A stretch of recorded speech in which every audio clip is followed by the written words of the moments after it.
Hello दोस्तों, स्वागत है आप सभी का। कैसे हैं आप सभी? आशा करता हूँ आप सभी की तैयारी बहुत अच्छी चली होगी, अच्छे तरीके से पढ़ाई कर रहे होंगे, मस्त तरीके से रह रहे होंगे। तो दोस्तों आज हम बात करेंगे हिंदी की। और दोस्तों हम लोगों ने हिंदी का जो सिलेबस है वो लगभग कंप्लीट कर दिया है। एक टॉपिक बचा है जिसमें हम लोगों ने विराम चिन्ह नहीं पढ़े हैं। बाकी हर एक टॉपिक को हमने, जो आपका ओल्ड सिलेबस था यूके पीएससी का, जो पटवारी लेखपाल फॉरेस्ट गार्ड के लिए था, और कनिष्ठ सहायक का जो नया सिलेबस है उसके अकॉर्डिंग भी हम लोगों ने सारे टॉपिक पढ़ रखे हैं। तो समाज में मैंने आप लोगों को करा दिया है जो कन्या सहायक का नया सिलेबस है। अगर आप लोगों को लगता है कि कोई टॉपिक छोटा होगा तो आप लोग कमेंट बॉक्स में मुझे बता सकते हैं कि मैंने ये वाला टॉपिक आप लोगों को नहीं करा रखा है। एक टॉपिक विराम चिन्ह वाला है, उसको मैं आप लोगों को आने वाले समय फॉरेस्ट गार्ड के पेपर से पहले करा दूंगा। तो दोस्तों अब हमारा जो सिलेबस है वो कंप्लीट होने के बाद मैं आप लोगों को अब क्वेश्चन की प्रैक्टिस कराऊंगा। डेली 15-20 क्वेश्चन है जो कि हर एक वीडियो में मैं आप लोगों को कराने की कोशिश करूंगा। तो आप लोग इससे अपना प्रैक्टिस है जो कि अच्छी तरीके से कर सकते हैं और ज़्यादा से ज़्यादा नंबर है जो कि अपने एग्जाम में ला सकते हैं। तो चलिए वीडियो को शुरू करते हैं। और अगर आप नए होंगे तो चैनल को सब्सक्राइब करके ज़्यादा से ज़्यादा लोगों तक शेयर करके यहाँ पर से जोड़ने की कोशिश करना। और अगर आप लोगों को कोई भी डाउट पूछना होगा तो टेलीग्राम चैनल पर लिंक मैंने आप लोगों को दे रखा है, तो वहाँ से आप लोग मेरे से पूछ सकते हैं। ठीक है, तो चलिए आज की वीडियो को शुरू करते हैं। और आज का पहला प्रश्न हम लोग देखते हैं यहाँ पर। ठीक है ना, तो 20 प्रश्न हैं जो कि आज हम हिंदी के करने वाले हैं। तो आप लोगों के लिए ये सीरीज इंपॉर्टेंट रहेगी हिंदी के जो प्रैक्टिस सेट है उसकी। तो दोस्तों आप लोगों के लिए पहला प्रश्न है आगमन का विलोम आप लोगों को बताना है। ठीक है, आगमन का विलोम। देखो दोस्तों, आगमन का जो विलोम होता है, आगमन, इसका विलोम हो जाएगा प्रस्थान। ठीक है, जहां पर कोई चीज समझाने वाली चीज होगी मैं वहां पर आप लोगों को थोड़ा सा डिकोड भी कर दूंगा। बाकी आप लोग यहां पर से इसको देखने की कोशिश करना। अगला प्रश्न है गिरि शब्द का पर्यायवाची। आप लोगों से ये पूछा गया था गिरि का पर्यायवाची नहीं है। 4 ऑप्शन दिए गए थे और इसमें से आप लोगों से ये पूछ रहा है कि गिरि का पर्यायवाची कौन सा नहीं है। तो ऑप्शन 1 है पर्वत, दूसरा है पवन, और अचल और भूधर। ये 4 ऑप्शन है, इसमें से हमको बताना है कि गिरि का पर्यायवाची कौन सा नहीं है। तो दोस्तों यहाँ पर आप लोग देख रहे हैं ये जो पवन है ये हवा का होता है, समीर का होता है। तो और बाकी जो आप लोग यहाँ पर देख रहे हैं पर्वत, अचल, भूधर, ये सभी क्या है, गिरि के पर्यायवाची हैं। इसके अलावा जो गिरि के पर्यायवाची हैं उसमें आ जाएगा दोस्तों नल और शैल। तो ये सभी क्या हैं, गिरि के पर्यायवाची हैं। कौन कौन से? ये जो सभी आप लोगों को दिख रहे हैं। बाकी ये जो पवन है, पवन जो है इसका पर्यायवाची नहीं होगा। ठीक है, और अगर हम पवन की बात करेंगे आप लोग इसमें लिख लेना अनल। ठीक है, अनल हो जाएगा। और वायु समीर, वायु अनिल होगा। ठीक है, ये अनिल, वायु, समीर, ये सभी क्या होंगे, पवन के पर्यायवाची होंगे। तो ये भी आप लोगों से पूछा जाता है। इसके अलावा एक महत्वपूर्ण और पूछ लिया जाता है पवन का, जो कि है मारुत। ये सभी क्या है, पवन के पर्यायवाची शब्द हैं। ठीक है, इतनी बात आई होप आप लोगों को समझ में आ गई होगी।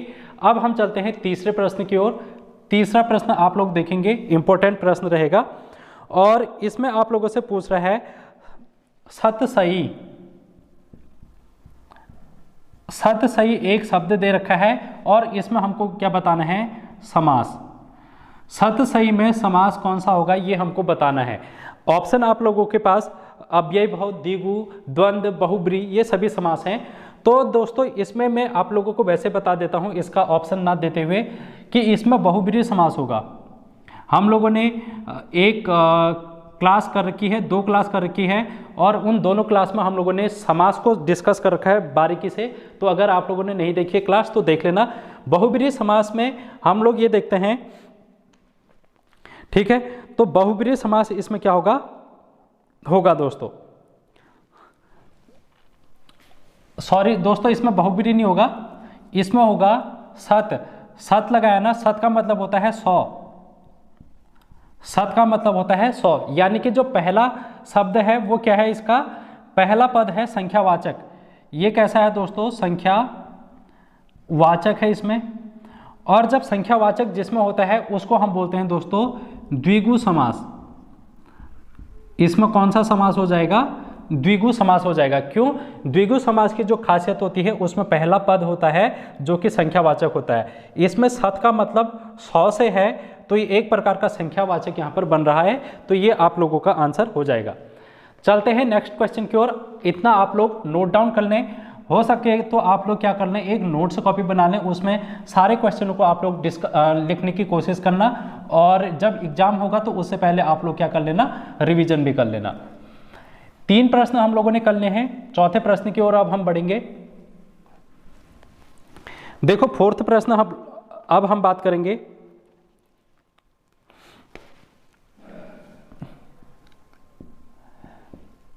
प्रश्न है हथियार। तो हथियार आप लोगों को क्या बताना है, इसमें हथियार में कौन सी संज्ञा होगी। जो ये हथियार शब्द है इसमें संज्ञा बतानी है कि संज्ञा कौन सी होगी। ठीक है दोस्तों, यहां पर हथियार में संज्ञा कौन सी होगी। ऑप्शन है व्यक्तिवाचक संज्ञा, व्यक्तिवाचक, भाववाचक, जातिवाचक,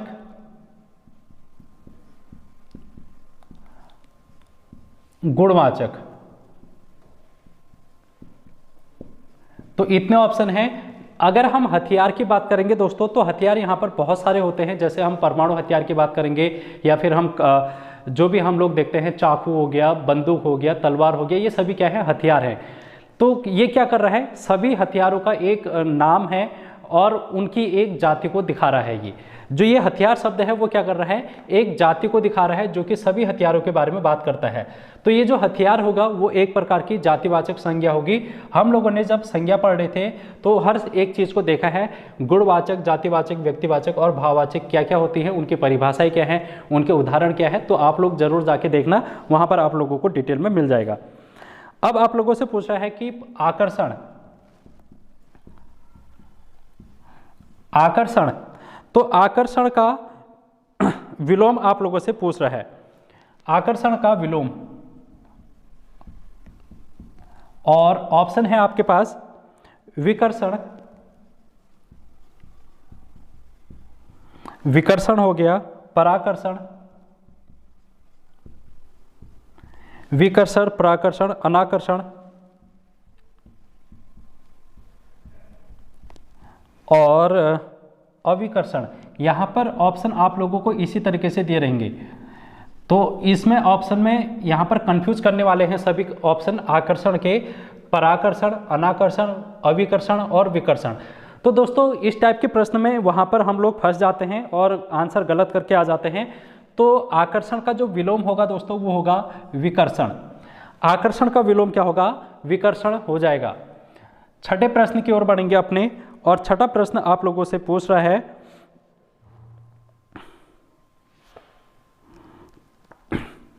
जयशंकर प्रसाद की रचना,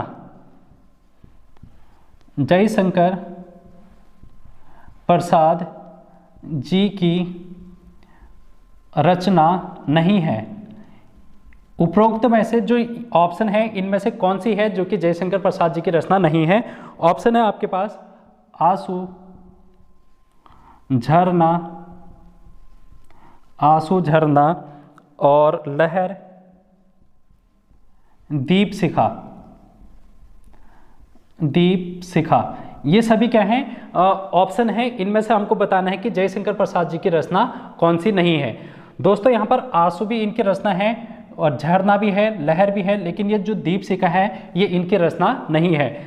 आंसू, झरना और लहर ये क्या है, इनकी काव्य रचनाएं हैं। ये कैसी रचनाएं हैं दोस्तों, कभी कभी आप लोगों से पूछा जा सकता है कि ये किस विधा की रचना है, आंसू किस विधा की रचना है, झरना किस विधा की रचना है या लहर।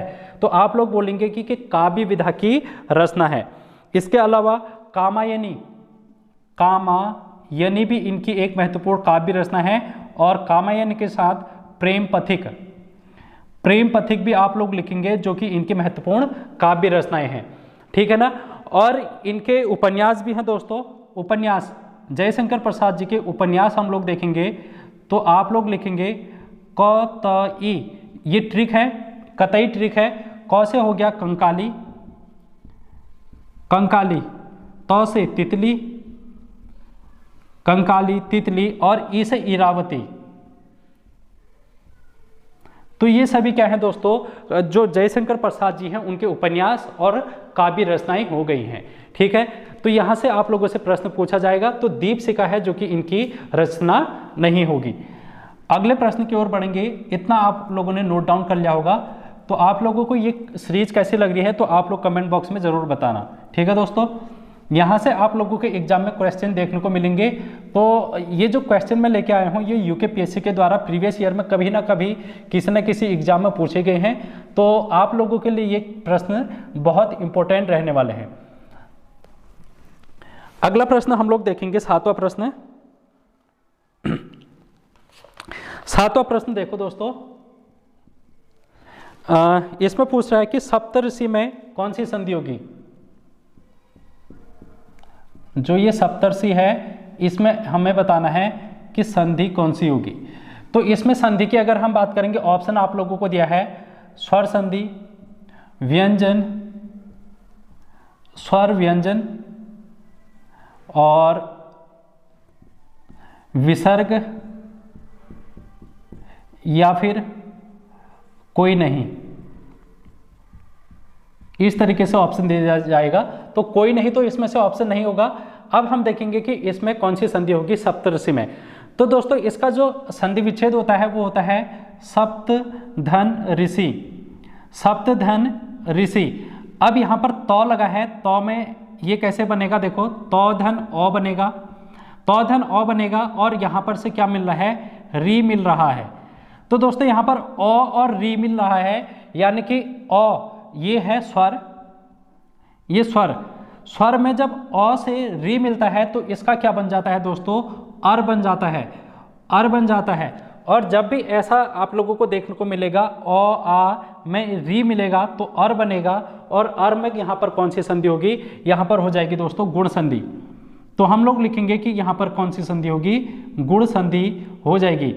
और ये गुण संधि किसका भेद होता है, ये स्वर संधि का भेद होता है। तो आप लोगों से यहाँ पर से पूछा जा सकता है। इसी प्रकार सप्तऋषि के अलावा महर्षि, महर्षि, तो इसमें भी दोस्तों इसी प्रकार से आप लोग लिखेंगे कि कौन सी संधि होगी, गुण संधि हो जाएगी। अगले प्रश्न की ओर बढ़ेंगे, आप लोग इसको नोट डाउन कर लेना।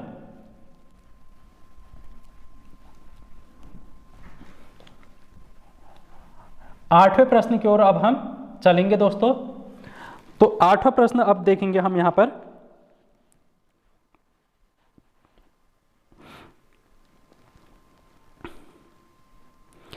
आप लोगों को ऑप्शन दे रखा है, 4 ऑप्शन दे रखे हैं, आजीवन, आजीवन राष्ट्रपति, आजीवन राष्ट्रपति, और सादर और निशाचर, सादर और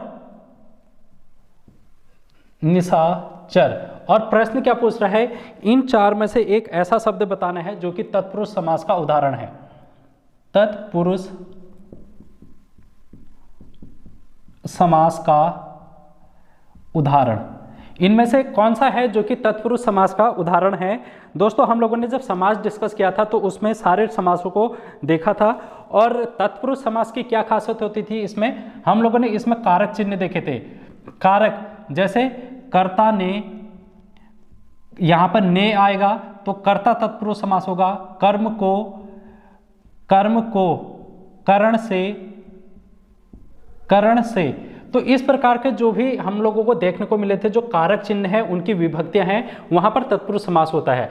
अब अगर हम बात करेंगे आजीवन की, तो आजीवन में देखो दोस्तों, पहला यहां पर अगर हम आजीवन को देखेंगे, आजीवन को, तो इसमें जो आ है वो पहले लगा है, यानी कि इसमें ये क्या है, इसमें ये लगा है उपसर्ग, उपसर्ग लगा है। और ये उपसर्ग वाला समास कौन सा होता था, हम लोगों ने देखा था कि इसको हम अव्ययी भाव समास कहते हैं, अव्ययी भाव समास कहते हैं। तो यहाँ पर आजीवन तो हमारा राइट आंसर नहीं होगा।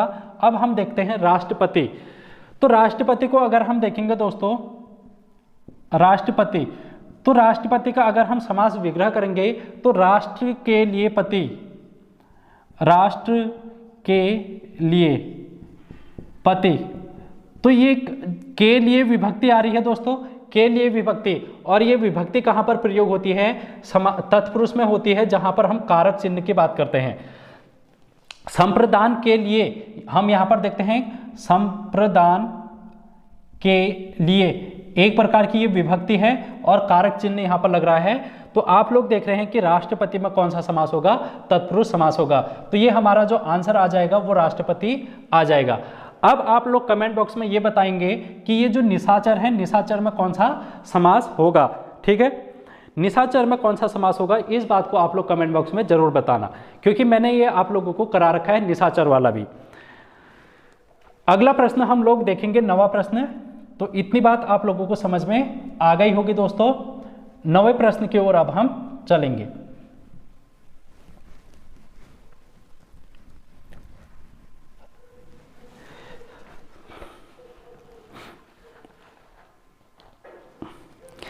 नवा प्रश्न आप लोगों से पूछ रहा है, जो ये पश्चिमी हिंदी है, पश्चिमी हिंदी, इसमें अपभ्रंश कौन सा होगा? अपभ्रंश कौन सा होगा इस पश्चिमी हिंदी में? तो पश्चिमी हिंदी किस अपभ्रंश से विकसित है ये आप लोगों को बताना है। और ऑप्शन आप लोगों के पास होंगे, मागधी, मागधी अपभ्रंश, सौरसेनी, और आपके पास है अर्धमागधी। ये सभी ऑप्शन आपके पास हैं। तो अब आपको बताना है कि पश्चिमी हिंदी में कौन सा अपभ्रंश से ये विकसित हुई है। तो दोस्तों इसका जो आंसर हो जाएगा वो हो जाएगा सौरसेनी अपभ्रंश। सौरसेनी अपभ्रंश से है, जो कि पश्चिमी हिंदी है वो विकसित हुई है। अगला प्रश्न हम लोग देखेंगे, 10वां प्रश्न। जब हम लोगों ने भाषा और भाषा वाला चैप्टर पढ़ा था तो उसमें हम लोगों ने ये अपभ्रंश भी पढ़े थे और बोलियां भी पढ़ी थी। तो आप लोग उस क्लास को देखना, वहाँ पर सारा हम लोगों ने डिटेल में डिस्कस कर रखा है। अगला प्रश्न है कि शुद्ध शब्द हमें बताना है, शुद्ध वर्तनी क्या होगी? 4 ऑप्शन दे रखे हैं, इनमें से शुद्ध वर्तनी कौन सी होगी? उपर्युक्त एक ऑप्शन है, दूसरा है उपरोक्त, उपर्युक्त, उपरोक्त और उपयुक्त और उपरयुक्त। ये हमारे पास 4 ऑप्शन है, इनमें से हमको बताना है कि कौन सा आंसर सही होगा दोस्तों। तो यहाँ पर आप लोग यहाँ पर हम देखते हैं कि उपर्युक्त वाक्यों में ये लिखा गया है, वो लिखा गया है, इस टाइप के हम देखते हैं। तो उपरोक्त और उपयुक्त, उपर्युक्त, इसमें बच्चे कंफ्यूजन में आ जाते हैं। हम लोग इसको टिक करके आ जाते हैं ऑप्शन बी को कि उपरोक्त।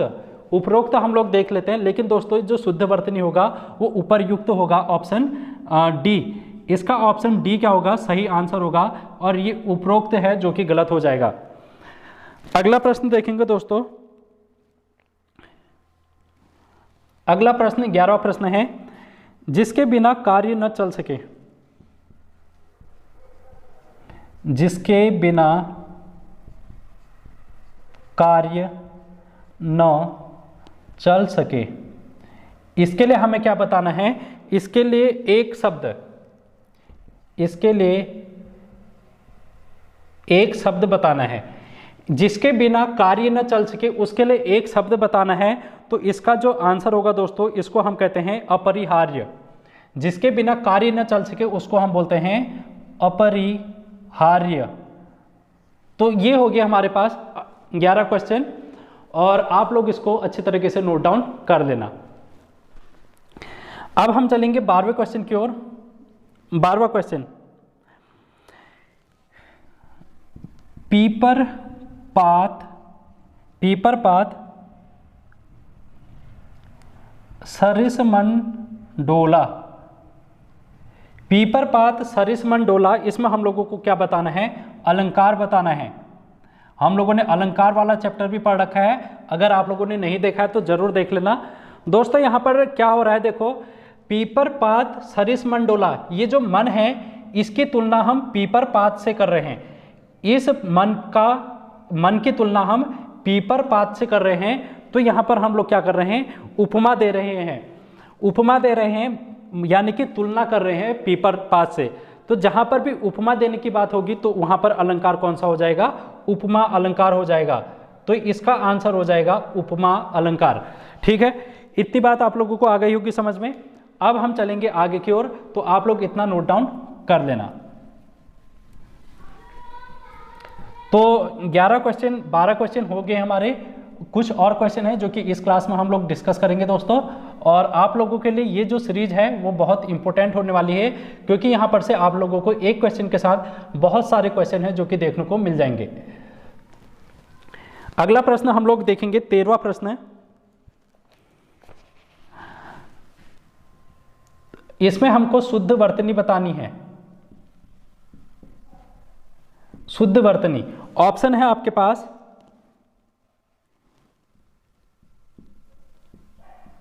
श्रृंगार,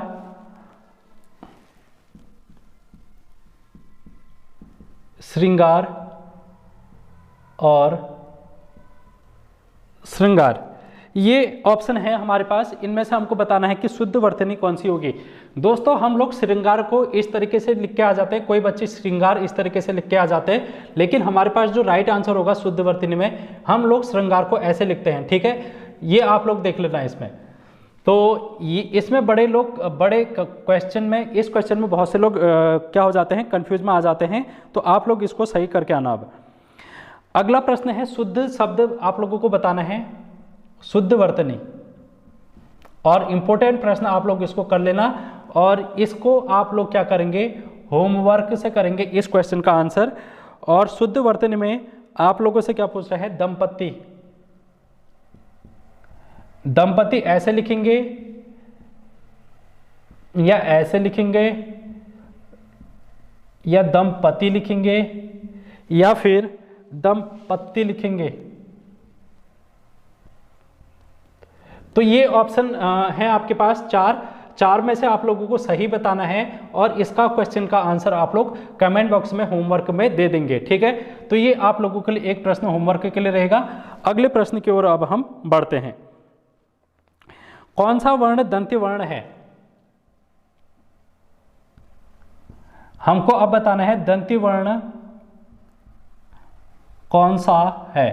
और 4 ऑप्शन हमको दे रखे हैं, गौ, जौ और दो, पौ। इसमें से हमको क्या बताना है, दंत्य वर्ण कौन सा होगा। ठीक है दोस्तों, तो इसमें से हम अगर बात करेंगे दंत्य वर्ण की, तो त वर्ग के जो भी वर्ण होते हैं उसको हम दंत्य वर्ण बोलते हैं। और इसमें क्या कौन कौन से आते हैं, त, थ, द, ध और न, ये सभी क्या हैं, दंत्य वर्ण हैं। तो हमको कौन सा इसमें दिखाई दे रहा है, द इसमें हमको दिखाई दे रहा है कि त वर्ग में आता है, तो इसलिए हमारे पास ये आंसर हो जाएगा। तो दोस्तों मैं हर एक टॉपिक को यहाँ पर कवर कर रहा हूँ आपके एग्जाम के पॉइंट ऑफ व्यू से, जितने भी आप लोगों के सिलेबस में दे रखा है। तो आप लोग यहाँ पर से निश्चिंत होना, आप लोगों को कंटेंट है जो कि बहुत बेहतरीन मिलने वाला है। ठीक है, तो ये सीरीज हमारी चलती रहेगी जब तक आप लोगों के पेपर नहीं हो जाते हैं, और आप लोग इसका फायदा है जो कि ले सकते हैं। 15 प्रश्न है जो कि अभी तक हम लोगों ने कर लिए हैं। अब हम चलेंगे अगले प्रश्न की ओर। 16वां प्रश्न हम लोग देखेंगे दोस्तों। 16वां प्रश्न देखेंगे, और इसमें हमको क्या बताना है, भाववाचक संज्ञा का उदाहरण। भाववाचक संज्ञा का उदाहरण है। इनमें से 4 ऑप्शन में से भाववाचक संज्ञा कौन सी होगी, ये हमको बताना है। नर्मदा नारी, नर्मदा नारी, गुच्छा और बारीकी। बारीकी, ठीक है, इसमें बड़ी की होगी, बारीकी। तो दोस्तों यहां पर हमको बताना है कि भाववाचक संज्ञा कौन सी होगी। तो नर्मदा की अगर हम बात करेंगे दोस्तों, ये नदी का नाम है, और नदी का नाम है जो कि एक प्रकार की भाववाचक संज्ञा नहीं होती है। अगर हम बात करेंगे यहाँ पर नारी, नारी एक जो है जाति को दिखाता है जो कि महिलाओं की जाति है। और यहाँ पर गुच्छा, गुच्छा जो है एक प्रकार का चाबी का, जैसे अंगूर का गुच्छा हम बोल देते हैं। तो यहाँ पर समूहवाचक संज्ञा बन रही है, यहाँ पर नारी में जातिवाचक संज्ञा बन रही है। और नर्मदा में, नर्मदा एक नदी का नाम है तो यहाँ पर व्यक्तिवाचक संज्ञा बन रही है दोस्तों। लेकिन ये जो बारीकी है, बारीकी में क्या बन रहा है, भाववाचक संज्ञा बन रही है। तो आप लोग इसको करेंगे बारीकी, ठीक है। तो बारीकी है जो कि भाववाचक संज्ञा यहाँ पर बन रही है। 17वां प्रश्न अब हम देखेंगे आगे को। देखो यहां पर आप लोगों से पूछ रहा है, पंकज कौन सा शब्द है,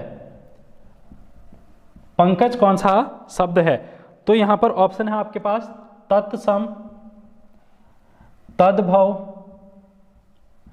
तत्सम तद्भव और देसी या फिर योग रूढ़,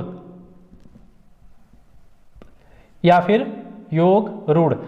दोस्तों यहां पर अगर हम पंकज की बात करेंगे तो पंकज का मतलब होता है जो कि कमल में, जो कि कीचड़ में खिलता है, यानी कि एक पुष्प की ओर ये क्या कर रहा है, इंगित कर रहा है। और जब भी कोई ऐसे वाक्य शब्द होते हैं जो किसी अन्य की यहाँ पर विशेषता बताते हैं तो उसको हम बोलते हैं योग रूढ़ शब्द, उसको हम बोलते हैं योग रूढ़ शब्द। तो ये क्या हो जाएगा, योग रूढ़ हो जाएगा। तो 17 का आंसर हो जाएगा योग रूढ़। अगला हम प्रश्न देखेंगे दोस्तों। अगला प्रश्न है,